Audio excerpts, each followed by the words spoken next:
with Darren Eaton. Today I'm going to give a methodological talk about 3RAD and RADcap. I'll tell you about how I have applied these methods in my research about understanding the spread of invasive kudzu, a vine that is really common in the southeastern United States.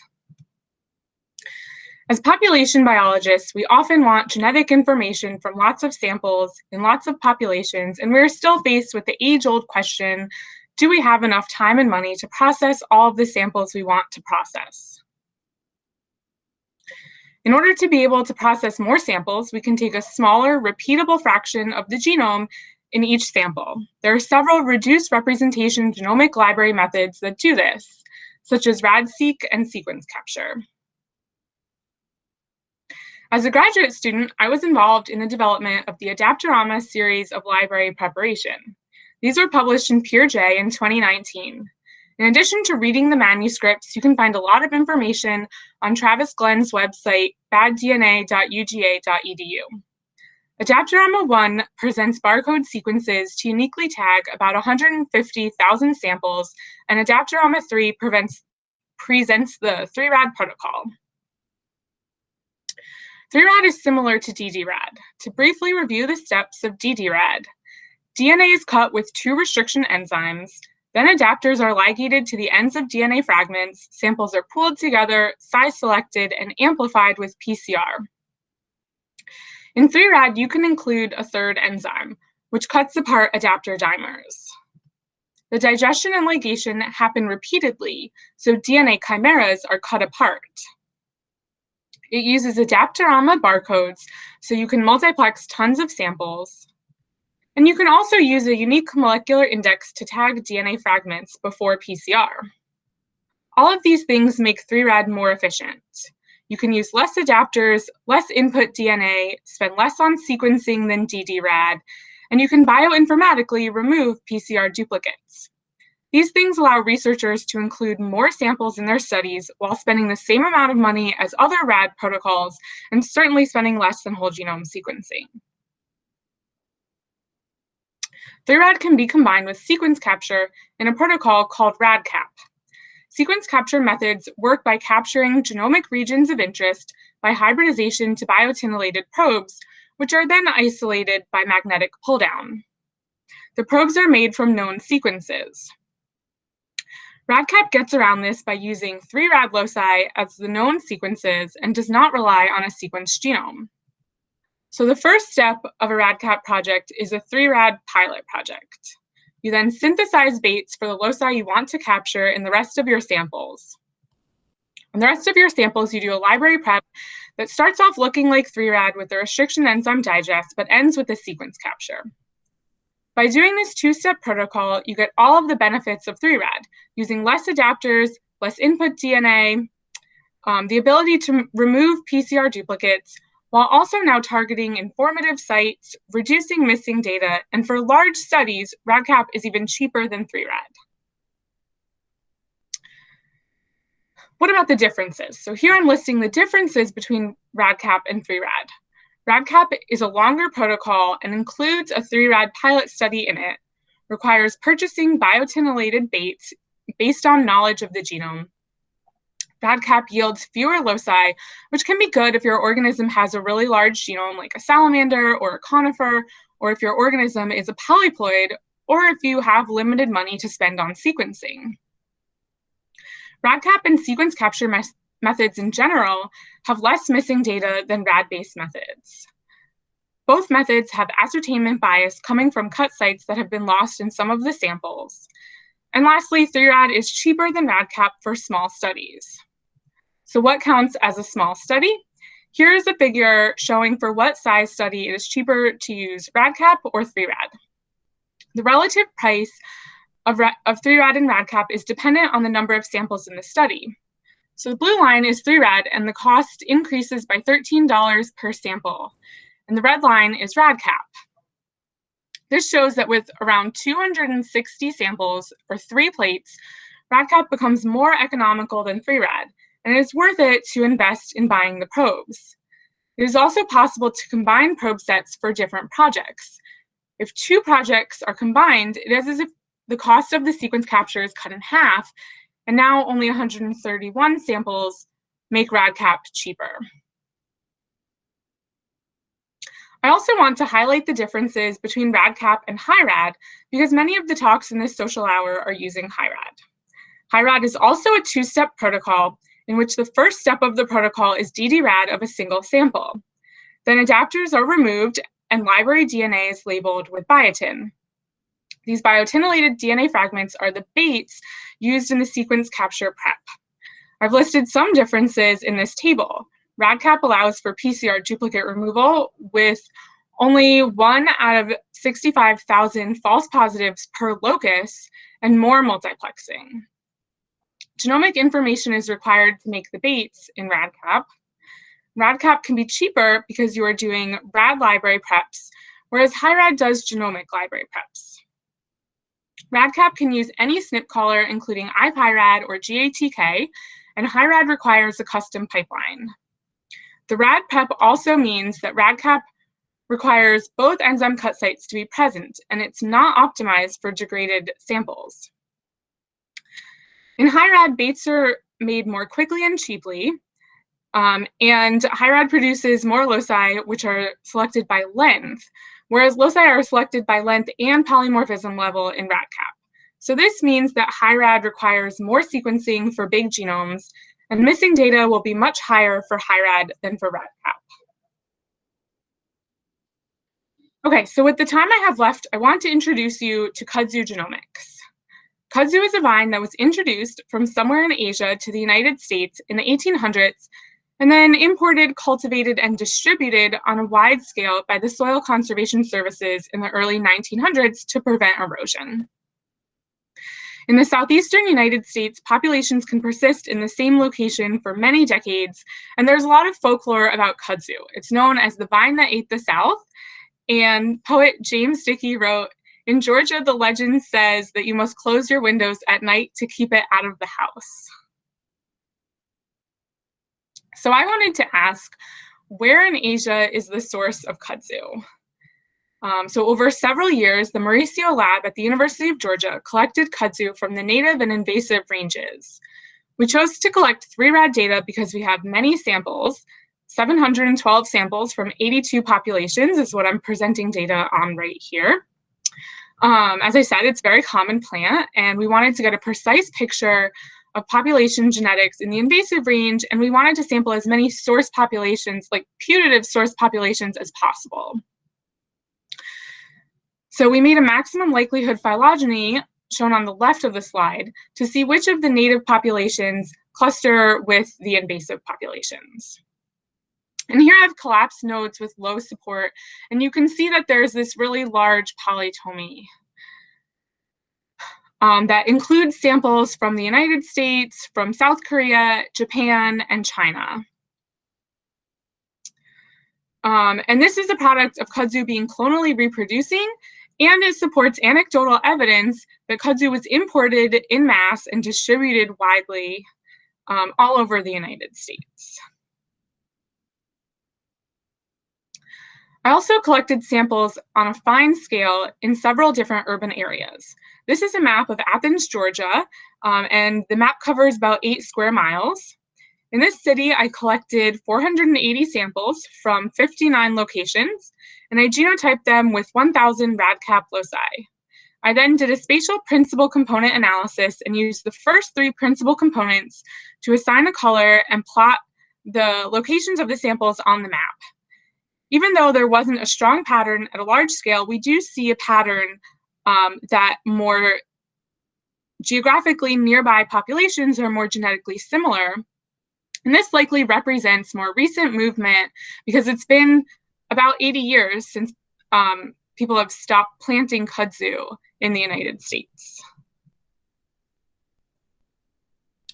So in conclusion, 3RAD is a cheap and efficient protocol to collect RAD-seq data. RADcap is a cheap way to collect RAD-seq data for thousands of samples with very little missing data.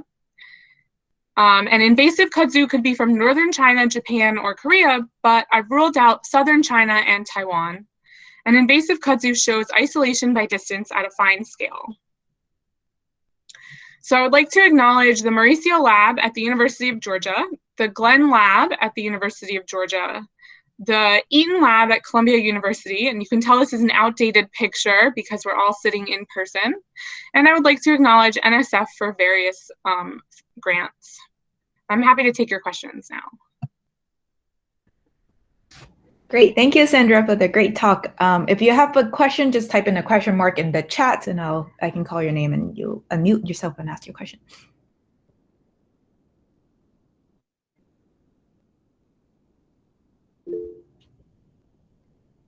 Patricia.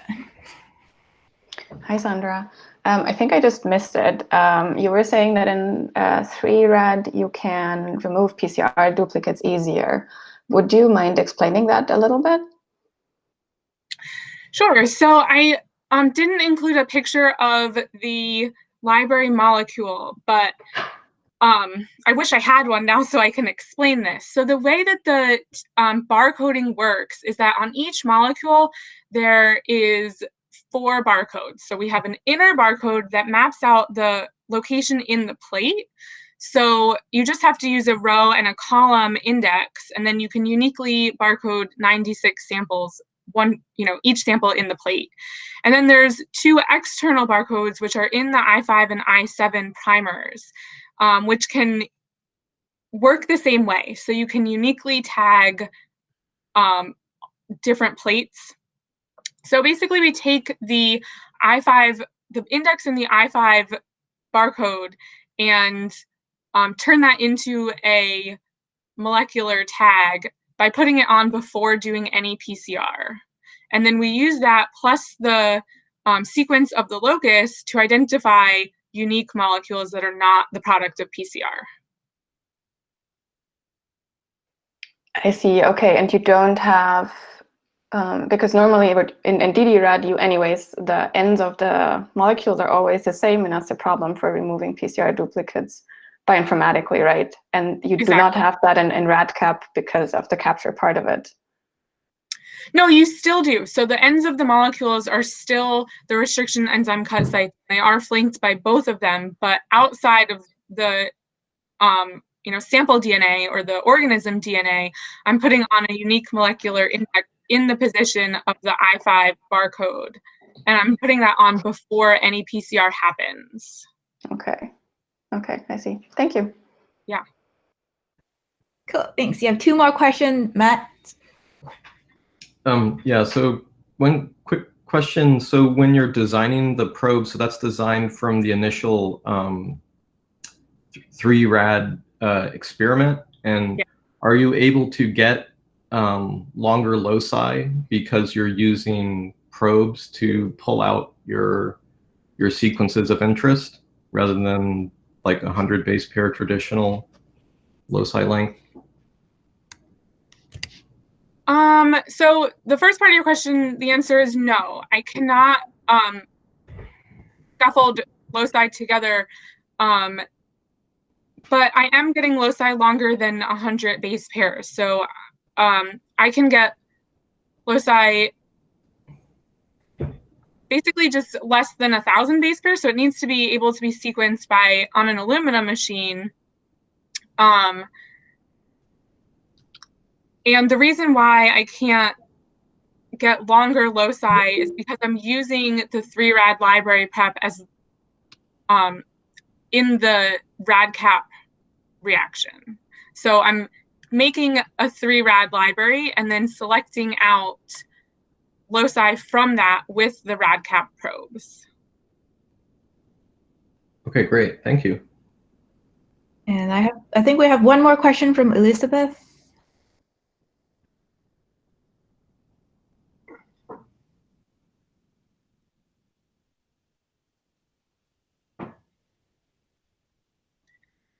Okay, so this question is, I'd like to know if it makes any sense for your study to accurately know if the range of a population was caused by natural dispersion or by human activities. If so, how could you do that? I don't think it would be possible for me to tease out if kudzu got from Asia to the United States, or I don't think it'd be possible for me to tease out how that happened. But because we have anecdotal evidence that it was brought over, I don't think it's likely that it got over by itself, at least not in any, big amounts that would be meaningful to the population structure in the invasive range right now. But I don't think I could tease that apart. All right, perfect. Thank you, Sandra. So now we're going to have a series of 3 talks on HyRAD by researchers from the Geneva Natural History Museum. The first will be an overview of what HyRAD is, followed by a talk on its application on museum population genomics, and then on phylogenomics.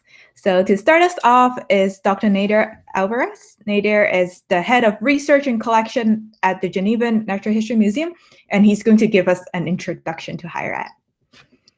Thanks a lot, Athena. So I'm going to try to share my presentation. All right. Good. So can you hear me well? Yes, you got it. Great. So thanks, Athena, for the invitation to give a talk together with my colleagues Jérémy, Gauthier, and Emmanuel Toussaint today, or tonight for us, because it's 8 p.m., 8 and something. It was great to listen to Sandra just before and to have this overview of the differences between RADcap and HyRAD. I think there is another difference that was not mentioned in the comparison, is the fact that we can actually apply HyRAD to a broad range of evolutionary scales, from single species, so within species diversity studies, to within genera, or within tribe, or even within family. So Emmanuel will present us some results that show that HyRAD can actually be applied to quite an expected large evolutionary scale. So this talk will be made, as you mentioned, Athena, by us 3. We should talk about maybe 30, 35, maybe 40 minutes altogether. And I suggest that all questions come after Manu will be finished with his talk. So before it starts, it's always good to thank people. So here are all the people mentioned. The people you can see mentioned here are all the people who have had a decisive action on the development of HyRAD. And it's quite amazing to see that in 2016, not less than 4 papers actually have been addressing this question of capturing shotgun library sequences using RAD-based probes. So the RADcap procedure presented by Sandra is one. Another is Rapture, and we have been presenting HyRAD on 2016. One of the differences between HyRAD and the other methods is also that HyRAD can be done completely benchtop. So you don't have the necessity to have access to a genome of reference beforehand, which is quite helpful, especially when working at the upper specific scale. So this talk would be a bit about, sorry, it will be a bit, oh, can you still? Yes. Sorry. No, you can still see my screen, great, okay. So this talk will be a bit about museomics in general, because as Sandra mentioned in her talk, HyRAD applies well to degraded DNA. And this is also a topic that Patricia will mention afterwards with her own development. And if we look at museomics, it's simply the contraction between genomics and museum. So it's basically doing genomics using organisms from museum collections. And this comes into this dimension of doing collection-based research, which is a very important topic in research museums, as in Geneva, but as in many other museums in the world. And I will just present you a few very basic things about why is it important to make research in a museum and what can be retrieved from the collections.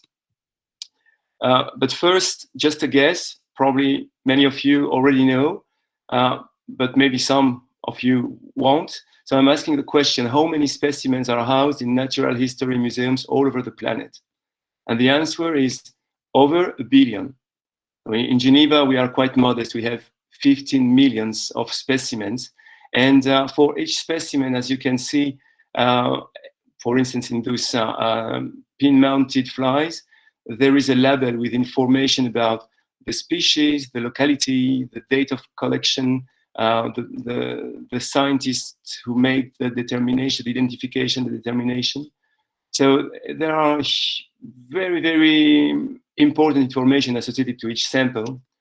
And if we look at how are these collections represented, I'm sorry, there are no plants here because it's a statistic that is more based on museums as the Geneva Museum, where there are only animals and minerals. And as you can see, the relative proportion of invertebrates is really huge. So there are so many invertebrates in our collections that for many species, we do have large time series for the same species, special series. So the same population has been sampled several times and so forth. And this will be also presented by Jeremy in a short while, how we can take advantage of that. But very basically, because we have access to this information on the label, we can really track the consequences of climate change, for instance. This has often been done on butterflies, and I'm not here illustrating this with a particular study because there are quite a few about that, but we can see that across the last century, some species have shifted their range to the north, and some neobiota have arrived from the south. So this kind of studies is quite interesting, and it shows how species react to environmental changes across time scales of decades or centuries. And every second week we have this kind of study. So that one was published last month. It's on syrphid flies by our colleagues from Copenhagen. And on the x-axis you have the time. On the y-axis you have the day of the year at which a sample has been collected. And obviously we can see that for the 14 species that have been studied here, only 2 are exemplified. There is a decrease in the day of the year of the sampling, meaning that emergence occurs year after year, every time earlier. So, but of course, our main job in museums, at least historically, was to describe new species, which I refer to as natural history 1.0. And this is just a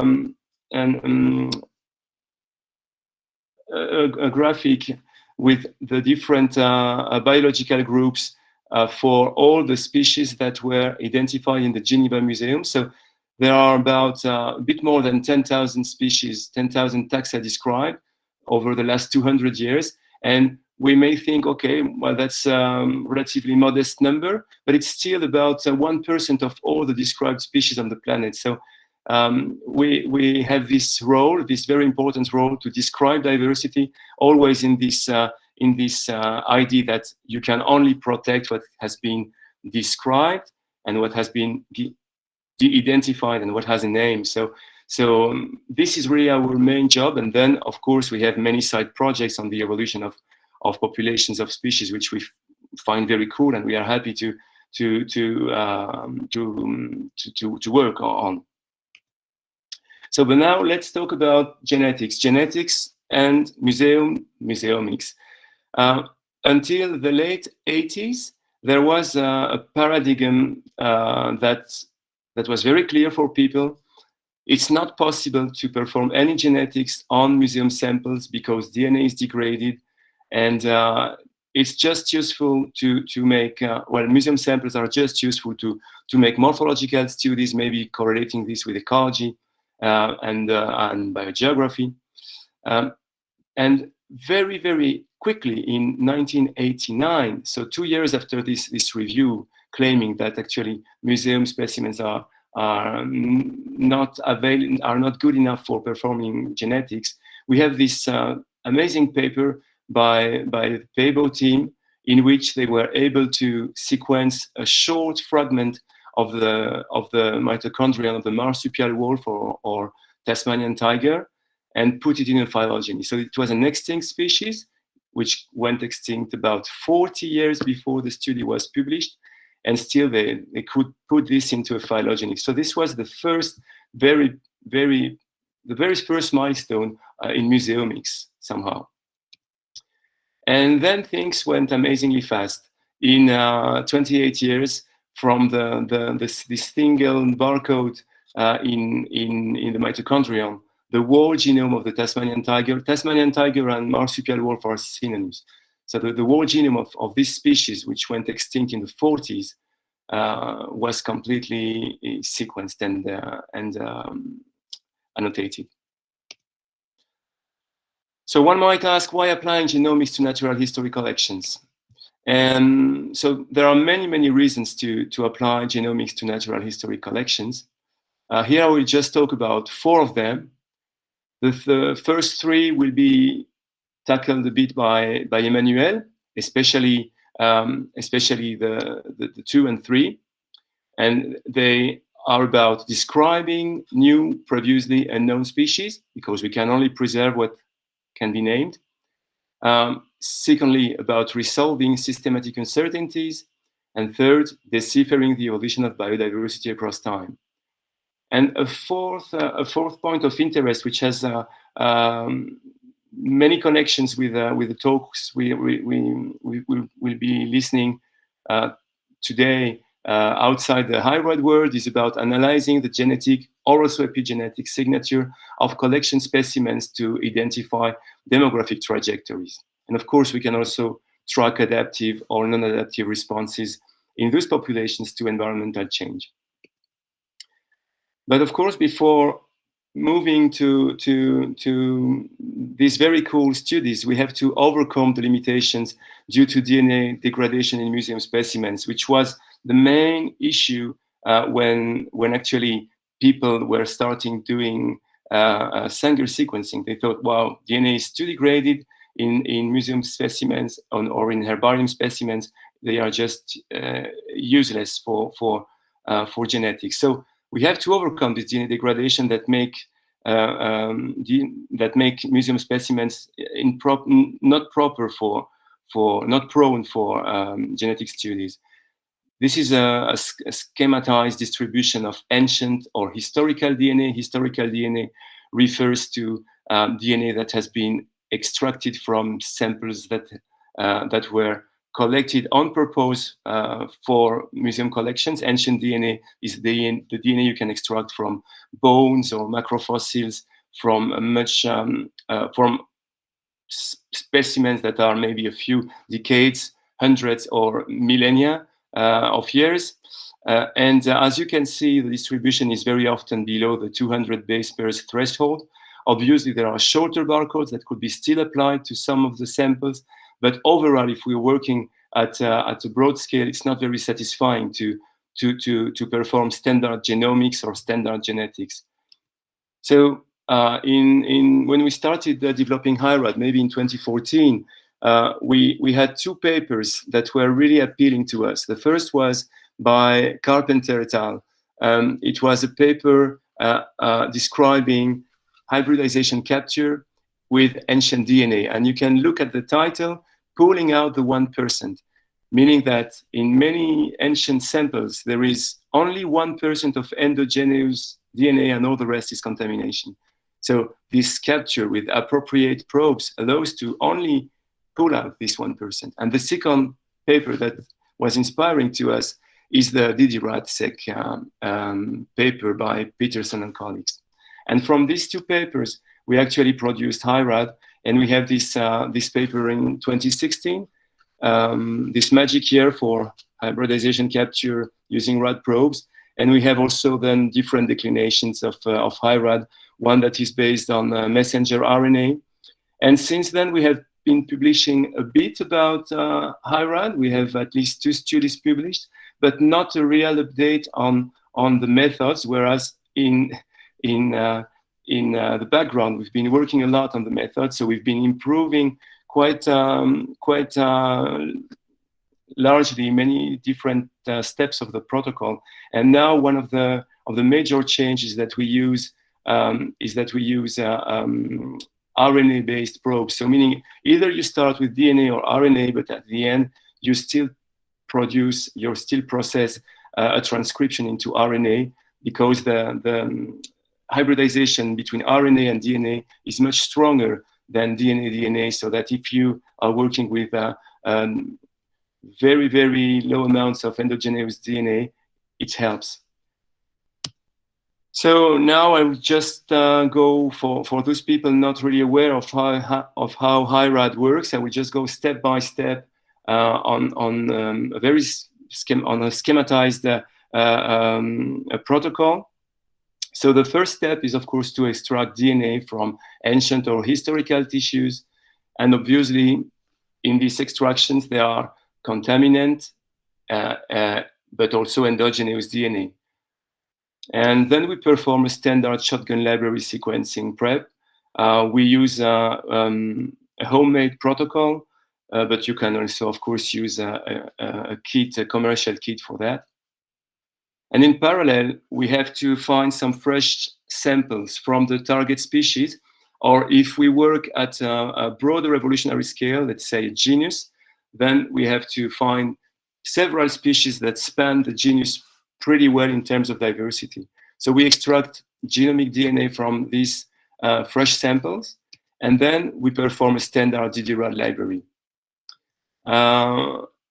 Then there is this step I just mentioned before, performing in vitro transcription into RNA probes. And then eventually we can hybridize the shotgun library preps to the RNA-based probes. And we don't make the hybridizations specimen by specimen, but instead we pool a bunch of specimens together, which are all tagged individually, using either single or dual indexing. And we process to this hybridization, which lasts about 3 days. And then we can perform several steps of capture and washing, and we can sequence the captured fragments. And in parallel, we do sequence the probes so that we have a catalog of reference available. So these are the two pipelines that Jeremy and Emmanuel will maybe talk about in the upcoming talks. So PhyloHyRAD is a pipeline dedicated to the study of broad evolutionary scale and at the upper the species level. And PopHyRAD is the pipeline that is designed to work at the within species level. This is the one that has just been published in Molecular Ecology Resources, together with a paper by Patricia, who will be talking later today in the same issue. So now I think it's time to pass the word to Jeremy and Manu. They will talk about these different applications, and we can take questions at the very end of the talks. Thanks for your attention.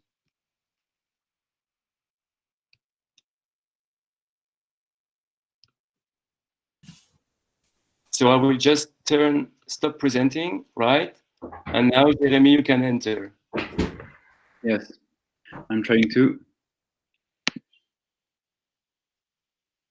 Does it work? Yes, it is. Yes. Yes. Yes, perfect. Yes, I will show you a direct application of the HyRAD protocol that has been developed and described just previously. And for this, I will speak about the population level and how this method can allow to access to genetic information from historical samples and from samples from museum. I will start with a small introduction on the insect decline. Now it's clear that we are living a biodiversity crisis with a decline of a lot of taxa, and especially on insects. And there is an increase in number of studies showing this decline, but all these studies are based on the same approach. This is a comparison of the same protocol to capture the insect during the 70s or the 80s and now, and the comparison of the insect diversity or the abundance or the biomass between these two periods to highlight the decline of the insect populations. But in fact, all these studies are based on the comparison with the 70s or the 80s. In fact, we know nothing on the population size before this period. And this period are really important because this is during this period that there was a lot of changes, modifications, such as the introduction of pesticides, etc. And we know nothing about these periods. But during this past period, a lot of specimens, a lot of samples have been catched and are now stored in the museum, just waiting to be studied by us. This means that the museums can be considered as a biobank for a lot of studies and to study the past evolution of the populations. And to study the evolution of the population during the past century, we applied the pipeline, the wet lab pipeline that has been explained by Nadir just before. And thanks to a wonderful collaboration with the Finland Museum, we obtained a very huge sampling for 2 butterfly species, these 2 species, Erebia embla and Lycaena hele. And we can see that we have a very huge sampling for different periods and different localities, and for these two species. And here you can see all the localities and the sample before the 50s, after the 50s, and just recently. And we applied this pipeline, this wet lab method, the HyRAD method. And then I developed a bioinformatic pipeline. I will go in more detail than previously on how works this pipeline. The first step is the construction of the reference catalog using the fresh sample used for the capture. In fact, we study this specimen. We reconstruct the catalog, the loci, using classical methods. The second step is the mapping of the historical data, the reads from the historical samples. After a very careful cleaning of these reads, after the mapping, there is a lot of cleaning steps to remove the PCR duplicates, to correct for deamination patterns. This is specific chemical modification that can occur in the DNA with time in the collections. After that, we can perform SNP calling, including all the historical sample, and this allows to obtain a lot of SNPs, more than 2,000 SNPs for the 2 species for this study. And thanks to this SNPs, then it's possible to estimate a lot of population genetic indexes to investigate the history of the populations. And yes, for all the specimens from the different localities and the different periods.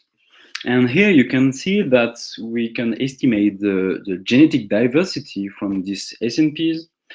And here you can see that for different localities, we observe a decline of the genetic diversity during the past century. This is a real observation of the decline of the genetic diversity from these samples.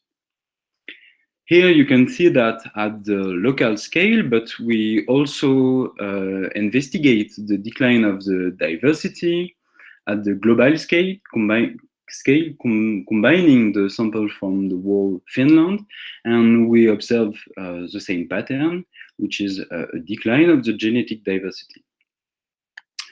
And this decline of the genetic diversity is a proxy of a decline of the population size. And this decline of population size is that we can expect is confident with the real observation and the sampling, the record that have been done in the field. And here you can see the record for Lycaena hele, and you can see that before before 87, there is a lot of sample, a lot of localities where the Lepidoptera is found. But after we observe the extinction of a lot of localities with time. And then we try to investigate the evolution and the impact of this population extinction on the isolation of the population and the population. What is expected that in theory, when there is a lot of localities, a lot of population, and when they are well connected, there is no positive correlation between the genetic differentiation and the geographic distance. But the more the population are fragmented and isolated, there is an increase of this correlation, and this correlation becomes more positive. And we exactly investigate that on our two species, and this is exactly what we observe. Here you can see the result for Erebia embla. With time, the population are more isolated, what make the population more fragile again with time. And this is also approximately the case for Lycaena hele, but for the recent period, only 2 localities remain. And there is only 1 point of comparison. It's impossible to search a correlation with only 1 point. But we think that this is the same effect. To conclude, what we observe, it's a decline of the genetic diversity, both at local and global scale during the 20th century. And an increasing of the isolation by distance with time, which make the population more fragile again. But this also reveal how the sample from the museum can be used to track the recent history of the populations. But to continue on these approaches, we now study several groups of insect with Lepidoptera, Coleoptera, Hymenoptera, etc. And at the Switzerland scale, also to investigate the decline of the population and also the impact of the anthropic activities on this decline. That's it. Thank you a lot, and I will now. So our last speaker today is Dr. Patricia Lang. Patricia is a postdoc at Stanford, and she's going to talk about her work on combining ddRAD and HyRAD to study how plants have evolved in response to climate change. Thanks, Athena. And thanks everyone for sticking around for yet another HyRAD talk. Can you see the presentation?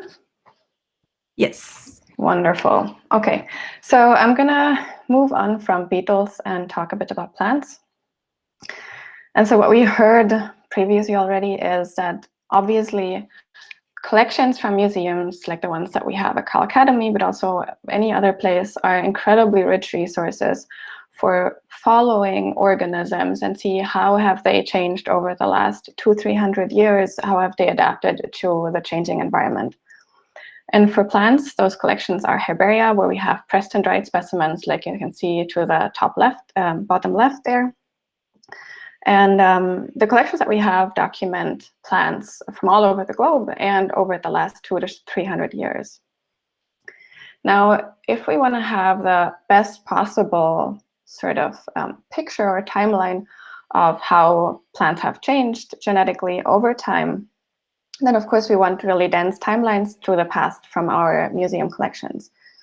But what is also really useful is to have knowledge about the status quo of the species. So how does it look genetically today? And since this type of samples is often a little bit sparse in museum collections, it helps to combine historical with modern samples to get the full picture. And this is what we did in a project that I talked about a couple of weeks back in the social hour here. And in that project, we were looking at 3 different non-model species that you can see in the pictures. And we were asking, how has their population structure changed? How has the genetic diversity changed over the last 200-300 years? And I'll talk today about a couple of modifications and technical details of HyRAD that we implemented that allowed us to do this study.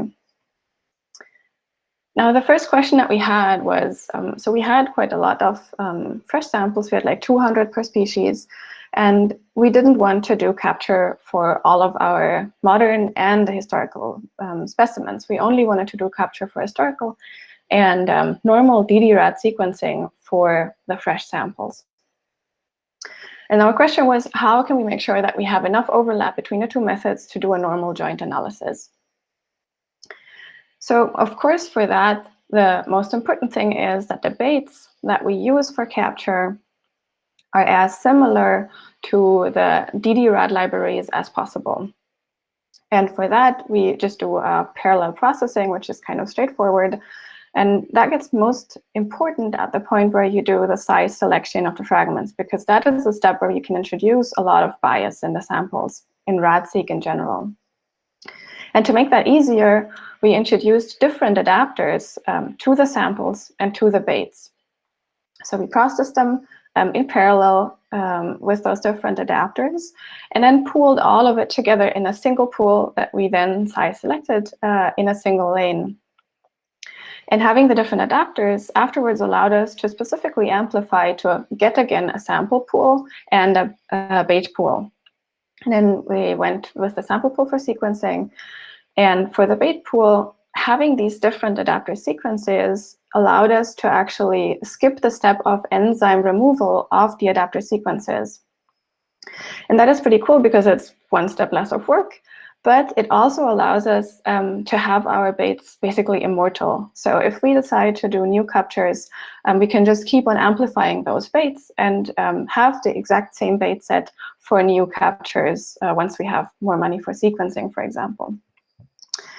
And finally, the last modification that we made is the biotinylation step, for which we use a biotinylated primer and just a linear amplification, which is super scalable and very easy to do, and works really well also with these bait-specific adapters.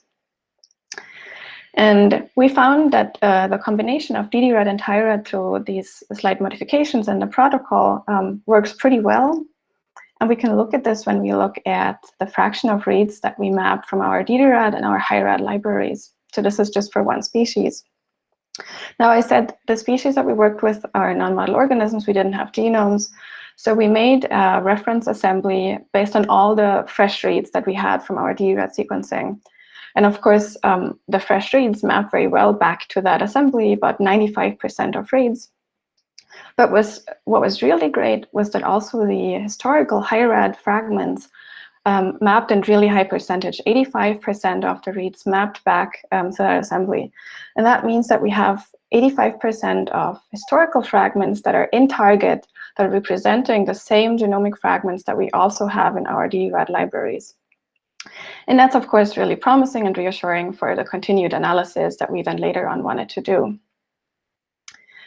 Having that part of the project kind of solved, the second big question that we had, and I think that many people that are doing capture get asked over time, is when you use reduced representation sequencing, like we also heard in the previous talks, how sure are you that you really recapitulate genetic diversity that is there? And how important is it that the baits are genetically diverse in order to not bias your capture towards what you already have in the baits, and so that you don't lose any further genetic variation that is in your samples that you don't know of yet? And to tackle that question, we did a pilot experiment going to Arabidopsis thaliana, the model plant. We used Arabidopsis because the species is incredibly well characterized. We have over 1,000 accessions from all over the globe that have been sequenced. So we know its genetic diversity really well. So we know what to expect and what to look for, basically. Now, we took Arabidopsis plants from the US and made baits, and we took plants from Morocco. From the US, in the US, we know that the plants have pretty low genetic diversity, and African Arabidopsis are where the hotspot or a hotspot of genetic diversity is. And then we made a mix where we pooled both of the probe types together as a third bait type.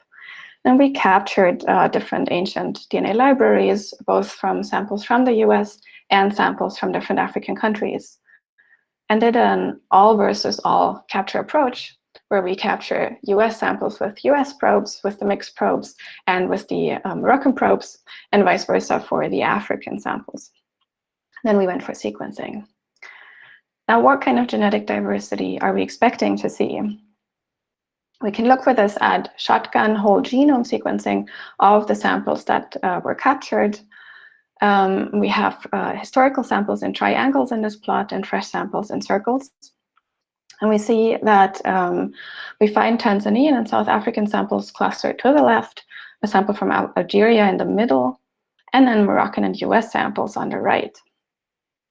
And when we look at the same historical samples and a bunch of additional fresh samples processed with ddRAD and HyRAD and subjected to the same analysis, we see this pattern basically completely repeated.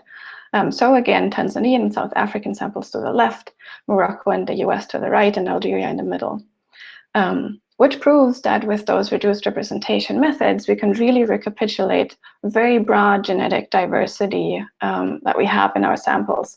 And that proves that the RAD methods are as awesome as we all think they are. Now, getting to the question of what about the bait diversity? How important is that for this capture success? So I'm recoloring now the right plot for the historical samples based on the baits that were used for the capture. And first, when we just look at it, we don't really see a trend of samples captured with the same baits, so colored with the same color, moving in a specific direction or clustering in a specific way. But we can also formally test this. We can formally test this where we are calculating the distance, the genetic distance between the samples that we are capturing with the same bait. And then we compare that with the distances of the same samples captured with different baits. And we do that within the African cluster, within the US cluster, and between the clusters. And what we see is that there's not really a difference in genetic distances that is found between the samples based on which bait capture we are using. And that's very, very reassuring for us that at least at the within species level, we don't have to worry as much about how diverse the baits are, because the method is incredibly versatile and really gets at all the genetic variation that we're looking at here. And with that, just to briefly wrap up what I was talking about. So we made a couple of adjustments to the HyRAD protocol with new adapters specific for baits and for samples. We have immortal baits now, and all of this allowed us to do a joint analysis of fresh and historical samples. And we found that this joint analysis recapitulates the known genetic diversity in Arabidopsis and also worked well in our other species, as you can read in the paper that Nadir mentioned that we just published. And we don't find a clear effect of the biodiversity on the capture, at least not at this within species level, which is really cool. And with this, thank you to a lot of people that were involved in the project. Thank you for the idea of HyRAD at all, to the HyRAD people in this call. And of course, thanks to you for your attention. I'd be happy to answer questions. Awesome. Thank you, Patricia. That was a great talk. We already have a question from Nadir. Hey, Patricia, thanks a lot. That's great. You managed to combine RAD-seq and HyRAD data. I think you're the first to do this, and it's a bright future also for other within species studies. And I also like a lot your point about immortal baits, the fact you can re-amplify baits. We usually produce tons of baits, but that's right, we only have them on one shot, and if for whatever reason we use them at all, then we have to reproduce them. And of course, reproducibility is quite high, but your method provides more insurance that you will be working with the same loci. And my question is about the way you treated the SNPs that lie outside the census strict or RAD locus, because through the capture, obviously, you also get some diversity outside the, strictly speaking, a RAD-seq loci. So how did you manage that? Did you remove them? Did you include them? We were not really a RAD-seq lab, so we were doing, I think, a somewhat unconventional bioinformatic pipeline for this. And as I mentioned, we didn't do like a locus assembly that we used for mapping BAP. We pretended that we were just doing like a normal assembly, basically, and didn't take into account that this was RAD libraries. So what we did was we filtered out SNPs that just didn't have enough coverage across the different samples, but we didn't specifically look at if they were in or outside of the locus, if that makes sense. Yeah, so probably you removed them, actually. Yeah, if I understand correctly. Mm-hmm. Exactly. So we did not. We made sure that we didn't have some SNPs that were unique to one of the different sets, which is kind of a slippery slope to go, because you might have loci where you have SNPs in the historical samples, but not in the fresh samples, and you have to think about, do you want those or do you not want those? But obviously, you want them in regions that are covered both by the fresh and the historical samples. That's right. Thank you. Thank you. Any more questions?